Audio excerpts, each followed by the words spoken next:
અને સમાચારોમાં આગળ વાત કરીએ, રાજકોટમાં પીટી જાડેજાની ધરપકડ સામે રોષ વ્યક્ત કરવામાં આવ્યો છે। ધરપકડને લઈ ક્ષત્રિય સમાજ દ્વારા વિરોધ કરાયો। પીટી જાડેજાને મોકલાયા છે સાબરમતી જેલમાં। રાજકીય કિન્નાખોરીમાં ધરપકડ થયાનો આક્ષેપ કરવામાં આવ્યો છે। બહુમાળી ભવન ખાતે લોકો એકઠા થયા છે અને વિરોધ પ્રદર્શન થઈ રહ્યું છે। તો ગત રોજ રાત્રે પીટી જાડેજાની ધરપકડ કરવામાં આવી હતી। પાસા હેઠળ તેમને સાબરમતી જેલમાં મોકલવામાં આવ્યા છે।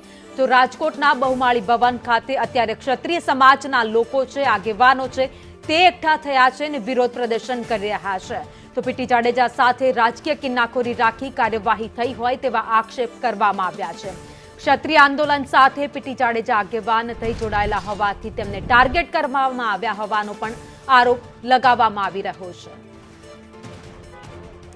ક્ષત્રિય સમાજના આંદોલનની સાથે જોડાયેલા પીટી જાડેજાની સામે ગઈકાલે કાર્યવાહી કરવામાં આવી છે અને પોલીસે તેમની ધરપકડ કરીને તેમને પાસામાં મોકલ્યા છે। આપણે ક્ષત્રિય સમાજના આગેવાનોની સાથે જ વાત કરીએ, શું કહેશો, જે પ્રકારની કાર્યવાહી થઈ છે, મોટા પ્રમાણમાં ક્ષત્રિય સમાજના લોકો એકત્ર થયા છે?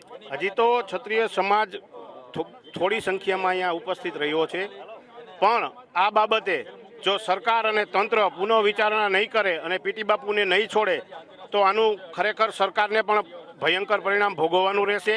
કારણ કે હવે આ જેદુનું અસ્મિતા આંદોલન ચાલુ થયું તે પછી ક્યાંક ને ક્યાંક ક્ષત્રિય સમાજ જ ટાર્ગેટ થતો આવ્યો છે અને હવે આ એક નવો ઇતિહાસ, કદાચ સરકાર જો એવી ઈચ્છતી હશે તો એક નવો ઇતિહાસ અમારે બનાવવો પડશે। એક ક્ષત્રિય સમાજને ઇતિહાસ બચાવવા હાટુ થઈને નવો ઇતિહાસ બનાવવો પડશે, એવી પરિસ્થિતિ સર્જાણી છે।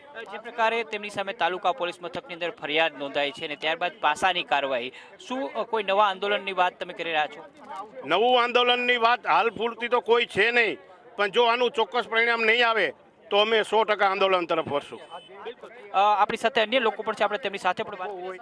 કોઈના પ્રેરિત આ થયું હોય એવું 100% પ્રેરિત થાય છે, કારણ કે ક્ષત્રિય અગ્રણી તરીકે પીટી જાડેજાની કન્યા કેળવણી, બધાઈને મદદરૂપ થવું અને 4 મોટી કન્યા કેળવણીમાં ટ્રસ્ટી છે, સામાન્ય ગુનેગાર નથી અને એની રાજકીય ઈશારે જ આ ધરપકડ થઈ એવું ચોખ્ખું સાબિત થાય છે। આંદોલનની અસરના રૂપમાં ધરપકડ તમે 100% એના અસર રૂપમાં જ અમે ધરપકડ જોઈ છે અને સરકારે એક વખત આના વિશે ભોગવી લીધું છે, છતાં પણ આ કરવા માટે ઉગ્રતા ધારણ કેમ કરે ક્ષત્રિય સમાજ એવું અમને લાગે છે। અમે શાંતિપૂર્વક રીતે આંદોલન કર્યું છે, શાંતિપૂર્વક રીતે વિરોધ કરશું અને અમારા સમાજમાં અમે આને જાગૃતતા લાવીશું। તમે શું કહેશો કાકા? હું પટેલ સમાજની અંદરથી પટેલ છું અને પટેલ સમાજની અંદર આવેલો છું। લેવા પટેલો, કડવા પટેલો, પટેલ સમાજ બધો ઘણો બધો જાજો પીટીઆર ધંધાથી માંડીને બધે બિઝનેસ સાથે સંકળાયેલો છે, એમાંથી હું આવેલો છું।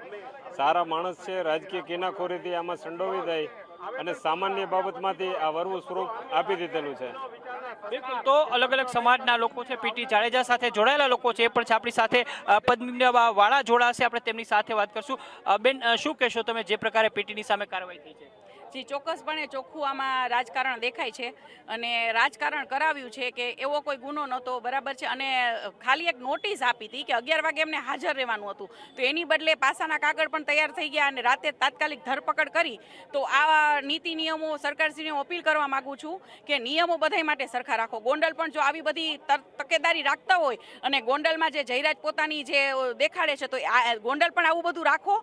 કેમ ભાઈ ખાલી એક ક્ષત્રિય સમાજમાં આંદોલનની જે લડાઈ એની ઉપર જ કેમ ટાર્ગેટ કરે છે બધા? કોઈના ઈશારે થયું છે? તમે ગોંડલનું નામ લીધું, તો કોઈ ઈશારે, સ્પષ્ટ ઈશારો તમે કરો છો? હા, ચોક્કસપણે હું તો જયરાજનો ઈશારો કરું છું કે આ ખોટું ચોખ્ખું રાજકારણ છે। બિલકુલ, આપણી સાથે બીજા બહેનો છે, આપણે તેમની સાથે વાત કરશું। શું કહેશો બેન, જે પ્રકારે પીટી જાડેજાની સામે કાર્યવાહી થઈ છે? તો જે પ્રકારે અહીંયા બહેનો છે, ક્ષત્રિય સમાજના આગેવાનો છે, તમામ લોકોએ કહ્યું છે કે પીટીની સાથે અન્યાય થયો છે અને આ અન્યાયની પાછળ કોઈ રાજકીય દોરી સંચાર છે। એ દોરી સંચારના કારણે જ રાતોરાત તેમની સામે આ પ્રકારે પાસાની કાર્યવાહી કરવામાં આવી છે। કેમેરામેન માધવ ભટ્ટ સાથે મયુર સોની, સંદેશ ન્યૂઝ, રાજકોટ।